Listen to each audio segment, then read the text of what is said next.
Pada hari ini kita akan melanjutkan kajian sebelumnya.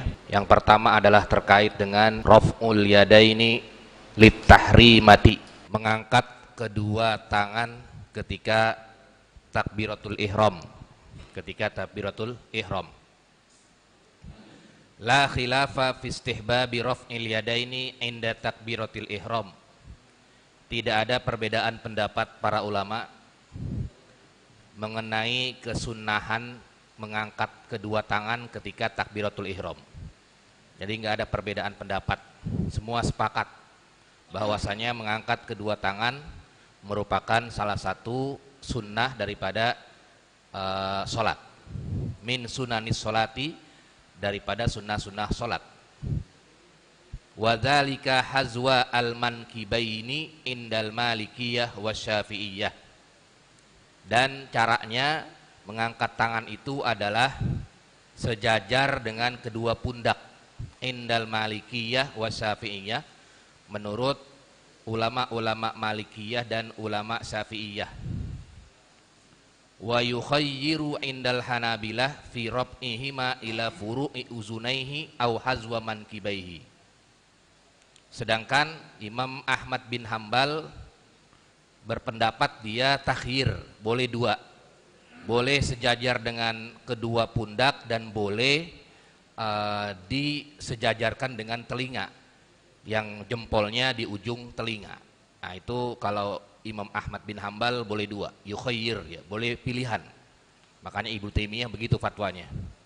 Sedangkan waqala al-Hanafiyah, sedangkan Imam Abu Hanifah, yuhadir rajulu bi ibhamaihi uzunaihi. Imam Abu Hanifah berpendapat bahwasanya ia mengangkat takbir itu, mengangkat kedua tangan sejajar dengan kedua telinganya, jempolnya di ujung kedua telinganya. Nah ini yang bisa kita simpulkan. Yang pertama adalah Malikiyah dan Syafi'iyah itu sejajar dengan pundak, Kemudian kalau Abu Hanifah dia disejajarkan dengan telinga dan jempolnya di bawah atau di ujung telinga. Kemudian kalau Imam Ahmad bin Hambal yukhayyir, boleh dua pilihan, dan itu di rajih atau ditarjih, dikuat, ya, dipilih oleh Ibnu Taimiyah dalam fatwanya, fatwa Ibnu Taimiyah, Majmu' Fatwanya Ibnu Taimiyah. Karena dia memang identik dengan pengikut Imam Ahmad bin Hambal. Mana dalilnya? Nah, dalilnya adalah yang pertama dalil Hanafiyah, ya, dalil yang sejajar dengan telinga kemudian jempolnya di ujung ini, hadis Wa'il bin Hujr. Annahu ra'an Nabi sallallahu alaihi wasallam, bahwasanya ia melihat Nabi rafa'a yadaihi, mengangkat kedua tangannya, hina dakhala fis sholati, ketika masuk sholat atau ketika di awal sholat, mau masuk ke dalam sholat.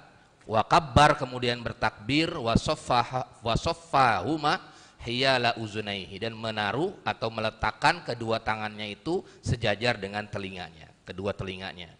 Hadis riwayat Imam Muslim. Dan yang kedua hadis Barra' bin Azib. Kana Rasulullah sallallahu alaihi wasallam, bahwasanya Rasulullah sallallahu alaihi wasallam idza shalla, apabila ia salat, rafa'a yadaihi, ia mengangkat kedua telinganya, hatta takuna ibhamahu hizaa uzunaihi. Ini tambahan daripada hadis yang sebelumnya, hadis Wa'il bin Hujr. Rasulullah SAW ketika sholat ia mengangkat kedua tangannya sejajar dengan telinganya, hatta takuna ibhamahu, sampai kedua jempolnya ini hizaa uzunaihi, di ujung kedua telinganya.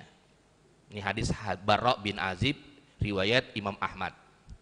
Dan hadis Anas bin Malik riwayat Imam Hakim dan Darul Qutni, ra'aitu Rasulullah sallallahu alaihi wasallam, saya melihat Rasulullah sallallahu alaihi wasallam kabbaro, ia bertakbir, fahaza bi ibhamaihi uzunaihi, ia mensejajarkan dengan menaruh kedua jempolnya di ujung kedua telinganya.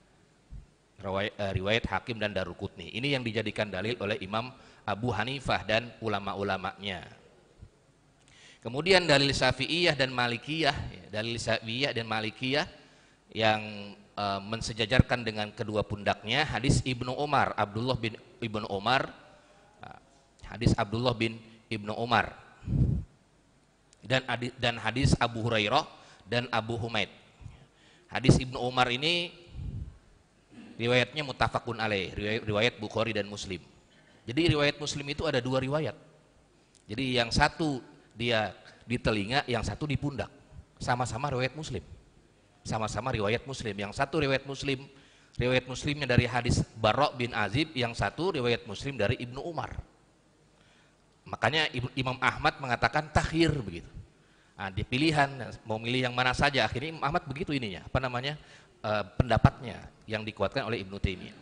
Nah, hadis Abdullah bin Umar riwayat Muslim, annahu sallallahu alaihi wasallam, bahwasanya ia melihat Rasulullah sallallahu alaihi wasallam kana yarfa'u, ia mengangkat kedua tangannya hazwa mankibaihi, sejajar dengan pundaknya.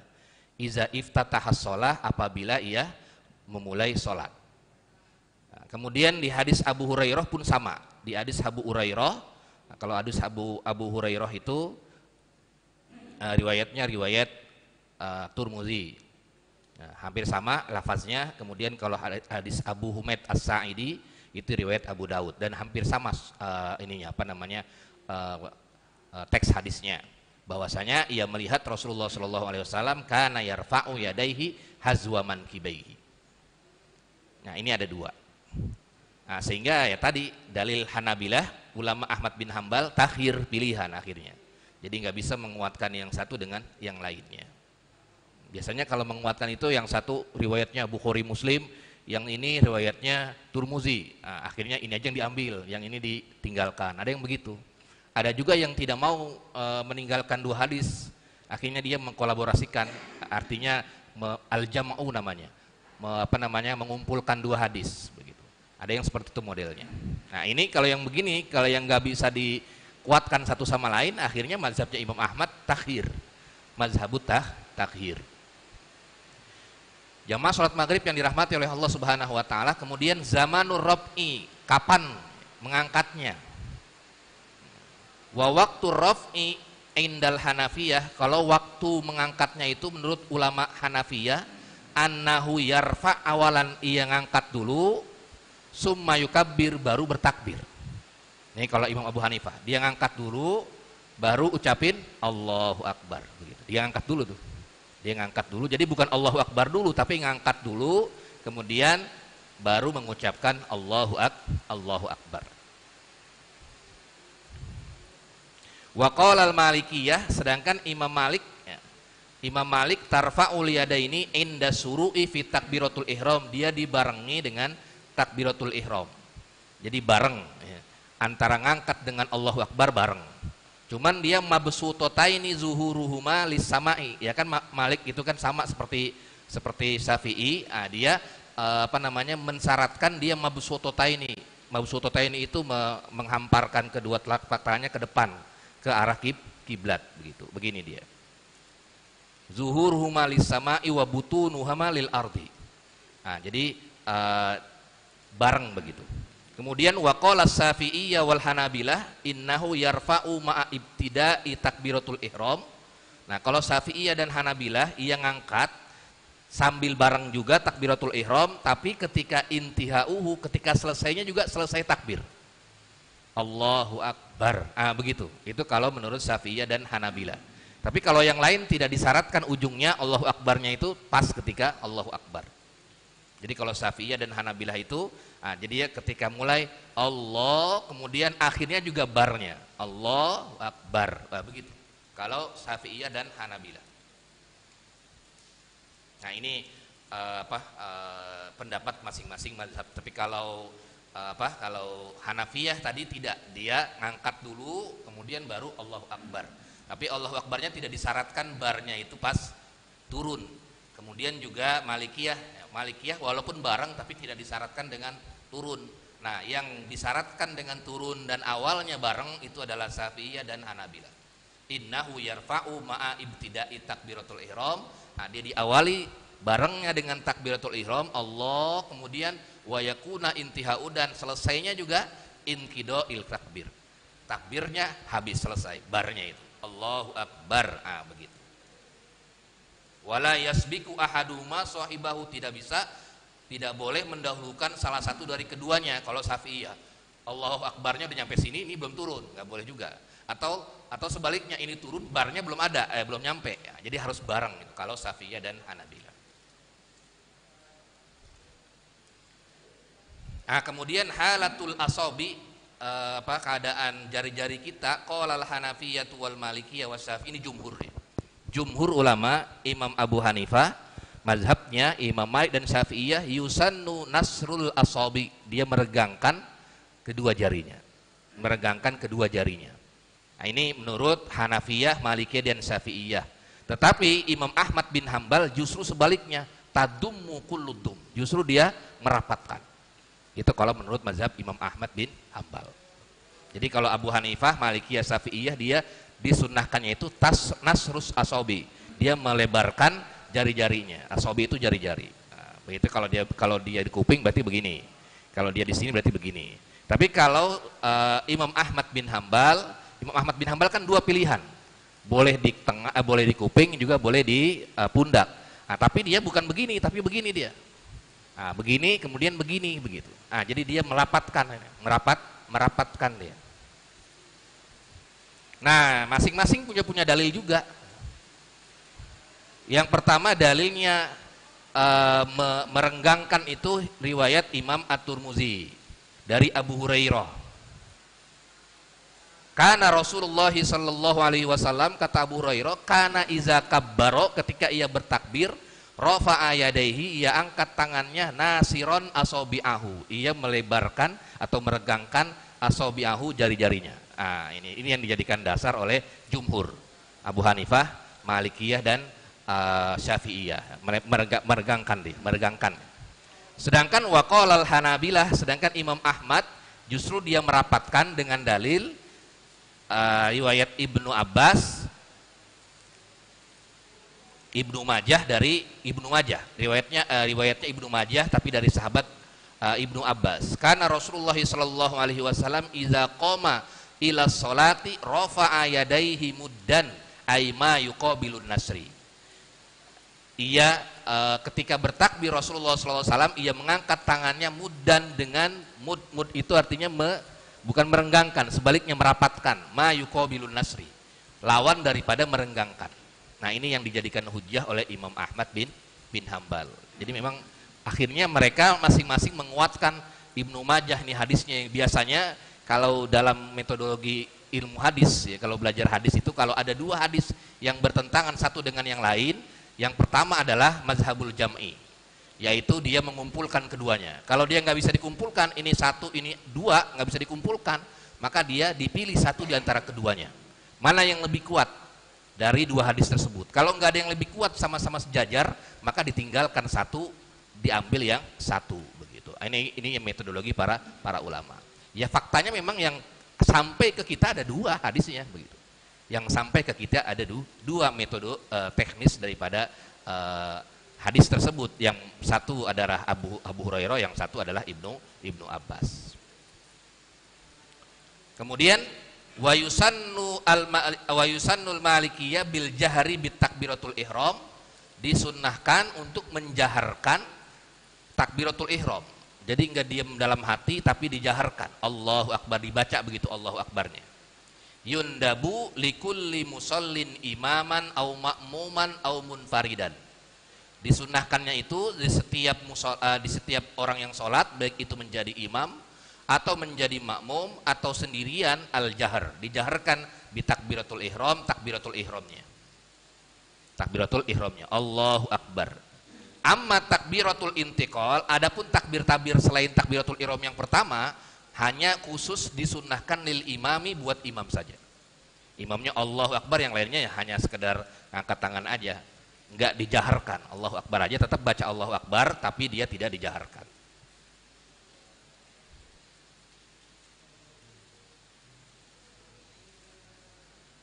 Kemudian terkait dengan raf'ul yadaini fi ghairi takbiratul ihram, ini masih ada hubungannya, mengangkat tangan selain takbiratul ihram yang pertama. Selain takbiratul ihram berarti mengangkat tangan ketika misalnya mau ruku atau mau bangkit dari ruku. Nah, ini kapan-kapan waktunya dan apakah disunahkan atau tidak, kita lihat pendapat para ulamanya. Yang pertama adalah qaulal Hanafiyah wal Malikiyah, Imam Abu Hanifah mazhabnya dan Imam Malik, la yusannu raf'ul yadaini fi ghairil ihrami indar ruku'i awir raf'i minhu. Kalau Imam Abu Hanifah dan Imam Malik tidak disunnahkan dia mengangkat kedua tangan selain takbiratul ihram. Jadi kalau mazhabnya Imam Abu Hanifah dan Malikiyah, nah dia nggak ngangkat tangan, dia langsung saja Allahu Akbar, nggak ngangkat tangannya, nggak ngangkat tangannya berdasarkan hadis Ibnu Umar, Abdullah bin Umar, karena Rasulullah sallallahu alaihi wasallam, bahwasanya Rasulullah sallallahu alaihi wasallam yarfa'u yadaihi, ia mengangkat tangannya iza iftatahas salat, apabila ia mulai salatnya, summa la ya'udu, kemudian ia tidak mengangkat tangan kembali, tidak mengangkat tangan kembali. Hadis riwayat Abu Daud dan riwayat Nasai. Juga Ibnu Mas'ud, ala usalli bikum sholata rasulillahi, saya akan kata Ibnu Mas'ud, kemudian qala, ia berkata, ala usalli bikum sholata rasulillahi, saya akan ajarkan kepada kalian cara sholat Rasulullah sallallahu alaihi wasallam. Fasalla, bahwasanya Rasulullah sallallahu alaihi wasallam sholat, kata Abdullah bin Mas'ud, falam yarfa yadaihi, ia tidak mengangkat tangannya illa fi awwali amrihi, kecuali ketika di awal ketika waktu sholatnya. Kemudian di hadis lain, shallaitu ma'a Rasulillahi sallallahu alaihi wasallam, kata Ibnu Mas'ud, ini yang paling ini nih, yang paling apa? Yang paling jelas. Shallaitu ma'a Rasulillahi sallallahu alaihi wasallam, saya sholat bersama Rasulullah sallallahu alaihi wasallam, wa Abi Bakar, sholat bersama Abu Bakar, wa Umar, sholat bersama Umar, falam yarfa'u aidiyahum, tidak mengangkat tangannya illa indastiftahis sholati, kecuali ketika di awal sholat. Rawahu Darulqutni wal Baihaqi, hadis riwayat Imam Darulqutni dan Imam Baihaqi. Nah, ini yang dijadikan dasar oleh Imam Abu Hanifah dan Imam Malik. Mazhabnya tidak mengangkat tangan selain di awal takbir. Wa qala Syafi'iyah, nah Imam Syafi'i mazhabnya dan Imam Ahmad bin Hambal, yusannu, disunnahkan, raf'ul yadaini fi ghairi al-ihrami, disunnahkan mengangkat kedua tangan ketika selain takbiratul ihram juga. Inda ruku, ketika pengen ruku dia angkat tangan juga. Wa inda raf'i, ketika dia mau mengangkat hendak i'tidal juga sunnah juga. Sebagaimana sabata, sebagaimana hadis Nabi Muhammad sallallahu alaihi wasallam mutawatir. Nah, ini sampai digituin ya. Mutawatir itu banyak sahabatnya. Wahid wa isrun, 21 sahabat yang meriwayatkan. Min hal hadisul muttafaq alaih, dan hadis ini riwayat Bukhari dan Muslim. Akhirnya Syafi'iyah dan Hanabilah mengambil pendapatnya, mengambil hadis Bukhari dan Muslim, meninggalkan hadis-hadis yang tadi yang disebutkan. Ibnu Majah, kemudian apalagi Turmuzi, Nasai ditinggalkan karena riwayat Bukhari dan Muslim merupakan riwayat yang sahih, yang lebih sahih maksudnya, kemudian diriwayatkan oleh 21 sahabat sehingga ambil derajatnya mutawatir. Kata Abdullah bin Umar, kana Nabi sallallahu alaihi wasallam, bahwasanya Nabi Muhammad sallallahu alaihi wasallam idza qama ila sholati, kalau Nabi salat, hendak salat, rafa'a yadaihi, ia mengangkat tangannya, hatta yakuna bihazwi mankibaihi, sejajar dengan kedua pundaknya, summa yukabbir, kemudian ia bertakbir. Fa idza raka'a, ketika ia ruku, rafa'ahu ma misla zalik, ia juga mengangkat tangan juga. Wa iza rafa'a ra'sahu, ketika ia mengangkat kepalanya minar ruku, dari ruku, hendak i'tidal itu, rafa'ahu maka zalik, ia juga mengangkat kedua tangannya. Wa qala sami Allahu liman hamidah, rabbana walakal ham. Kemudian Rasulullah SAW mengatakan sami Allahu liman hamidah, rabbana walakal ham. Nah, ini yang kemudian waswabu, kalau pengarang ini dia menguatkan pendapatnya Syafi'iyah dan Hanabilah yang mengangkat tangan ketika raf'ul yadaini tadi, walaupun bukan hanya di awal sholat saja, tapi ketika ruku, kemudian ketika naik juga sama disunnahkan untuk mengangkat kedua tangannya. Lagi-lagi kalau pendapat yang pertama pun kalau nggak ngangkat juga, yang namanya sunnah ya, sunnah itu boleh dilaksanakan dan boleh tidak dilaksanakan.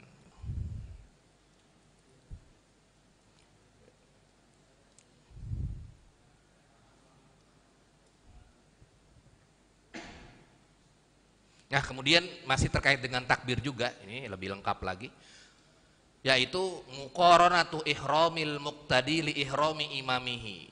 Apakah berbarengan takbir imam, ya, imam dan makmum, dan bagaimana posisi tidak bolehnya begitu ya. Posisi tidak bolehnya. Wa qala al-Hanafiyah, Imam Abu Hanifah berkata tusannu hadhil muqaranah, disunnahkan ia berbarengan dengan imam. Ini menurut Imam Abu Hanifah. Iza kabbaro, ketika imam takbir Allahu Akbar, fakabbaro, maka makmum takbir.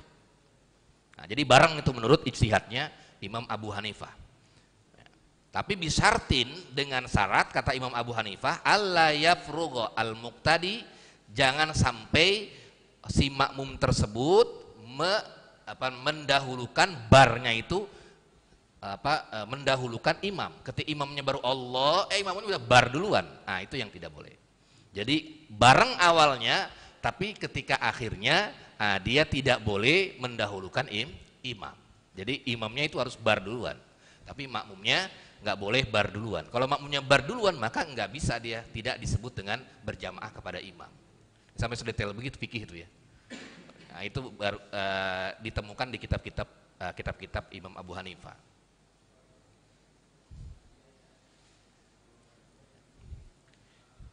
Kalau Syafi'iyah tidak bareng, dia imam dulu Allahnya, kemudian baru makmumnya Allahu Akbar. Tetap dia yang terakhir itu tetap sama, artinya tidak boleh mendahulukan imam, barnya tidak boleh mendahulukan imam. Tapi yang menjadi perbedaan antara jumhur dengan Abu Hanifah, kalau Imam Abu Hanifah itu disunahkannya, menurut Abu Hanifah ya, disunahkannya itu adalah berbarengan Allahnya, tapi terakhirnya itu harus imam duluan, baru kemudian makmum.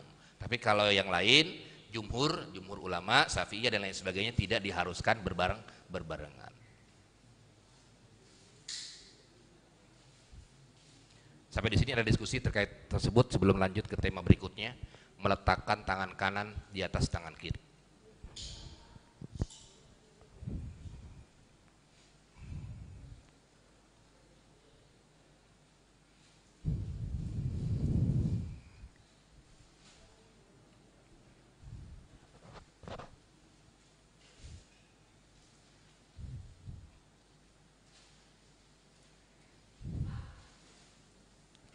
Baik, kita lanjutkan terlebih dahulu. Tema yang selanjutnya adalah wad'ul yadil yumna ala dhahril yusra. Meletakkan tangan kanan di atas tangan kiri. Meletakkan tangan kanan di atas tangan kiri gitu. Bukan tangan kiri di atas, tapi tangan kanannya di atas. Wa qala al-jumhur ghairul malikiyah, selain mazhab Imam Malik. Jadi menurut Syafi'iyah, kemudian Hanabilah, kemudian Hanafiyah, yusannu, disunnahkan ba'da takbir, setelah takbir Allahu Akbar, ayyadu al musalli yadahul yumna, disunnahkan meletakkan tangannya yang kanan di atas tangan kiri. Itu menurut jumhur.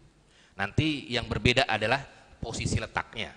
Posisinya apakah di sini, di depan sini, atau di sini, itu yang berbedanya. Tapi jumhur mengatakan sunnah meletakkan meletakkan tangan kanan di atas tangan kiri. Berbeda dengan Imam Malik, dia tidak disunahkan. Jadi Imam Malik itu tidak disunahkan. Jadi dia tidak mengangkat, tidak meletakkan kedua tangannya. Itu ya kalau mazhab Imam Malik. Iya, dia begini. Enggak begini, dia begini aja. Dia begini aja. Nah, kalau jumhur dia meletakkan tangan kanan di atas tangan kiri. Nanti yang berbeda jumhur itu adalah peletakannya, apakah di sini, atau di sini dan lain sebagainya.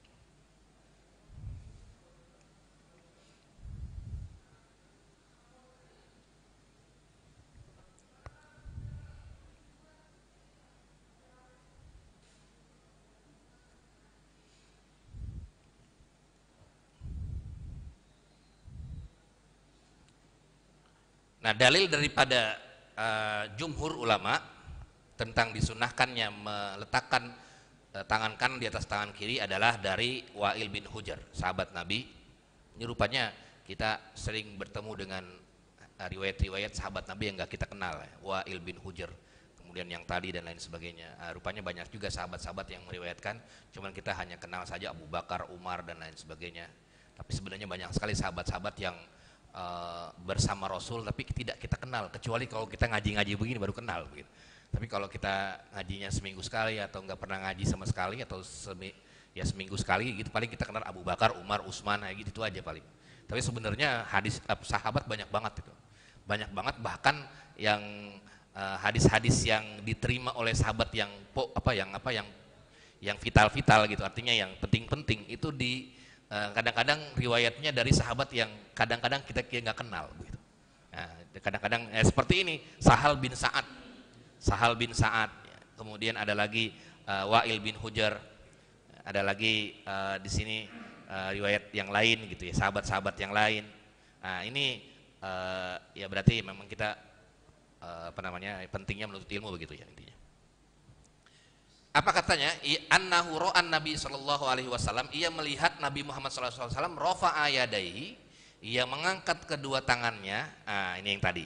Hina dakhala fi sholati, ketika masuk waktu salat, wa kabbara, kemudian ia bertakbir, summa wada'a yadahu, kemudian ia meletakkan tangannya al-yumna, tangan kanan, ala kaffihil yusra, di atas tangan kiri, di atas telapak tangan kiri. Nah, ini nanti dijadikan dalil oleh sebagian mazhab. Dia naruhnya di sini dia. Ini kalau berdasarkan Wa'il bin Hujr, naruhnya di telapak, ala kaffihil yusra. Jadi di telapak sini. Naruhnya di telapak sini begitu. Bukan di sini tapi di telapak sini. Ala kaffihil yusra. Ini dalil Wa'il bin Hujr. Tapi yang jelas ini maksudnya adalah disunnahkan meletakkan tangan kanan di atas tangan kiri. Kemudian riwayat Qabisah bin Hulab. Ini juga sama hal, sahabat-sahabat Nabi yang kadang-kadang kita nggak kenal begitu ya. Ini kalau yang tadi Wa'il bin Hujr ini riwayat Ahmad. Kemudian kalau Qabisah ini riwayat Imam Turmuzi. Dia melihat Rasulullah sallallahu alaihi wasallam, kana Rasulullah sallallahu alaihi wasallam rafa'a yadaihi, ia mengangkat tangan, summa wada'a yadahul yumna, habis mengangkat tangan kemudian bertakbir, ia letakkan tangan kanan di atas tangan kirinya, tapi ala roshi wa sa'id, di atas ininya. Ini sa'id ini apa sih namanya ini?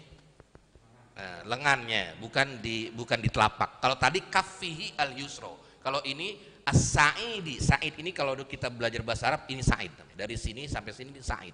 As-sa'id ini di sini. Dia di sini jadinya. Dia di sini. Kalau tadi di sini. Kalau tadi yang Wa'il bin Hujr di sini. Kalau ini di sini begitu. Nah, nanti para ulama nanti baru ngambil berbeda pendapat di letaknya di sini. Kemudian dari Sahal bin Sa'id, dari Sahal bin Sa'id juga sahabat Nabi juga ini, sahabat Nabi ini riwayat Abu Daud, kana an-nasu yu'maruna ayyadu ar-rajul yadahul yumna ala dhira'ihi al-yusra fi sholati. Rasulullah SAW, ia melihat Rasulullah SAW meletakkan tangan kanannya di atas dhira'ihil yusra fi sholati, antara kaf dengan sa'id. Jadi di tengah-tengah gini. Jadi kalau ini kan di sini yang pertama, kemudian di sini dan di sini, berarti di antara kaf dengan sa'id.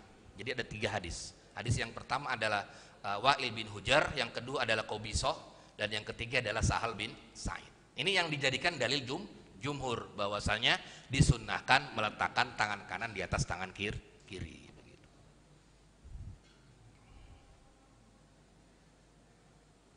Kemudian wasifatul wad'i, baru mulai masuk ke yang pendapat jumhur tadi.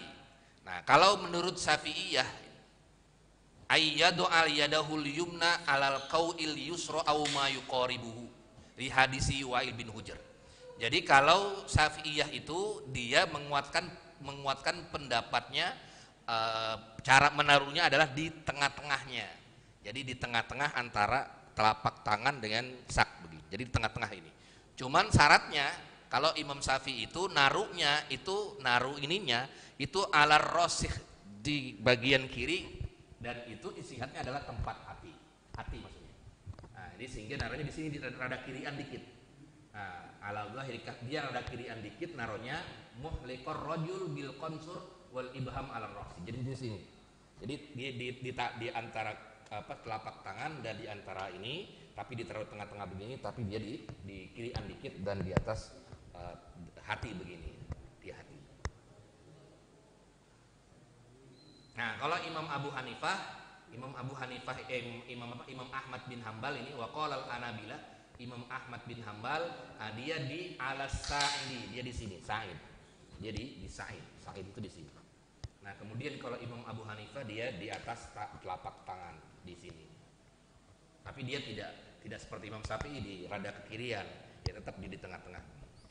Jadi tidak ada yang rada ke kirian. Nah, kemudian yang terakhir adalah kita bahas terkait dengan posisinya. Yang pertama adalah posisinya adalah tahtas surrati. Tahtas surrati. Lima ruya an Ali bin Abi Thalib annahu qala minas sunnati wad'ul yamini ala simali tahtas surrat. Nah, surrah itu artinya dia di atas perut di bawah dada. Di atas perut di bawah dada, dari pas tengah-tengah ini. Jadi dia taruhnya di atas perut, nggak di perut tapi nggak di dada, tapi di tengah-tengah. Itu riwayat Ali bin Abi Thalib. Riwayat Ali bin Abi Thalib yang dijadikan dasar oleh kalangan Syafi'iyah. Di Syafi'iyah itu di tengah-tengah, di atas perut, di bawah dada. Nah, kemudian ini makanya disunahkan ma'ilan ila jihatil yasar li'annal qalba fihi, karena tempatnya hati. Nah, dia nggak di perut tapi di dada, tapi dia di tengah-tengah. Nah, kemudian kalau yang Imam Ahmad bin Hambal, dia di alas sodri, di dada. Alas sodri di dada. Cuman kan dada itu kan, apakah di sini? Ini kan dada juga ya. Di sini. Atau pokoknya dia di dada. Kalimatnya alas sodri di dada, riwayat Ibnu Mas'ud. Ini tata cara. Fawadu'a yadaihi, dan Rasul meletakkan kedua tangannya. Ini semuanya hadis fi'liyah semua. Jadi bukan ucapan Nabi, bukan. Hai kamu, misalnya kata Rasulullah, wahai sahabat kalau mau sholat begini gitu, nggak begitu. Tapi hadisnya fi'liyah, makanya terjadi perbedaan begitu. Kadang-kadang nih sahabat melihatnya, jangan-jangan nih sahabat melihatnya begini atau bagaimana gitu. Kadang kan jadi fi'liyah. Rasulullah, sahabat ini melihat Rasulullah di sini, sahabat ini, jadi semuanya fi'liyah. Hadis fi'liyah Rasulullah. Jadi bukan omongan Rasulullah. Makanya dalam fikih itu lebih kuat qauliyah, lebih kuat ucapan daripada perbuatan. Itu yang dijadikan dalil oleh Syafi'iyah ketika membabat habis ulama-ulama yang bertentangan dengan kunut subuh. Nah, di dalam kitabnya Imam Nawawi Al-Majmu', bahwasanya dia bilang kunut subuh itu yang qauliyah itu yang hadis qauliyah ucapan itu yang dari Nabi. Nah, itu yang dijelaskan di kitabnya Imam Nawawi sampai berapa lembar itu ya, dia istilahnya berdebat ilmiah, maksudnya berdebat ilmiah di dalam bukunya, nulis, bukan berantem tapi berdebat ilmiah, bahwasanya ini pendapat yang kuat, bahwasanya kunut subuh itu yusannu, tapi begitu di dalam kitabnya Imam Nawawi, di dalam kitab Al-Majmu'. Nah, kalau Malikiyah dia tidak mensunahkan, dia irsal, dia tidak mengangkat kedua tangannya tapi dia melonjorkan saja begitu. Irsalul yadaini fis sholati. Irsalul yadaini fis sholati. Padahal nih Imam Malik ini dalilnya bukan hadis, tapi dalilnya af'alul ahlil Madinah. Karena Imam Malik ini hidupnya di Madinah. Dia hidupnya di Madinah tahun 100 Hijriah. Jadi dia gak perlu hadis, dia itu ya orang Madinah begitu ya begitu, karena Rasulullah kan wafat di Madinah. Berarti segala perbuatan umat muslim yang ada di Madinah itu adalah hadis. Jadi itulah yang dijadikan dasar oleh Imam Malik. Jadi nggak perlu riwayat. Pokoknya Imam Malik itu dalam muwatta'nya itu dia selalu berpegangan kepada mazhab ahli Madinah. Jadi apa yang diperbuat oleh penduduk Madinah itulah mazhab saya. Karena dia lahir di Madinah, tempat Rasulullah SAW di sana wafatnya, sehingga ya kalau misalnya dia kan Imam Malik kunut, dia yang mensunahkan kunut. Ya itu kalau Imam Malik bilang kunut itulah yang saya lihat di Ahlul Madinah. Nah itu yang termasuk ini ketika ia berusaha untuk mempertahankan pendapatnya irsalul yadaini fi shalah. Wallahu a'lam bishawab. Ada lagi pertanyaan?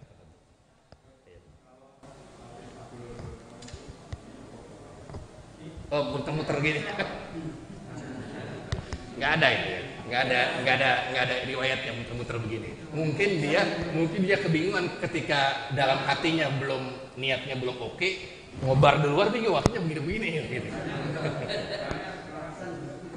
Iya. Itu tapi biasanya itu dari tarekat-tarekat ya. Wallahu alam juga, tapi saya pendek pengetahuan belum ada riwayatnya tentang bergerak begini ya. Ya mungkin ijtihadnya itu tadi ya belum yakin ya. Makanya kan ada yang berkali-kali kan sampai yakin dalamnya belum, wah jadi bagaimana nih, mas begini aja akhirnya mau begini terbar duluan, ya udah akhirnya puter-puter begitu. Tapi menurut saya tidak ada, menurut saya ya belum baca dan lain sebagainya. Yang lain cukup ya. Alhamdulillah, mudah-mudahan bermanfaat. Nanti kita akan lanjutkan di pertemuan yang akan datang terkait dengan tema berikutnya, melihat ke tempat sujud, kemudian doa iftitah dan lain sebagainya.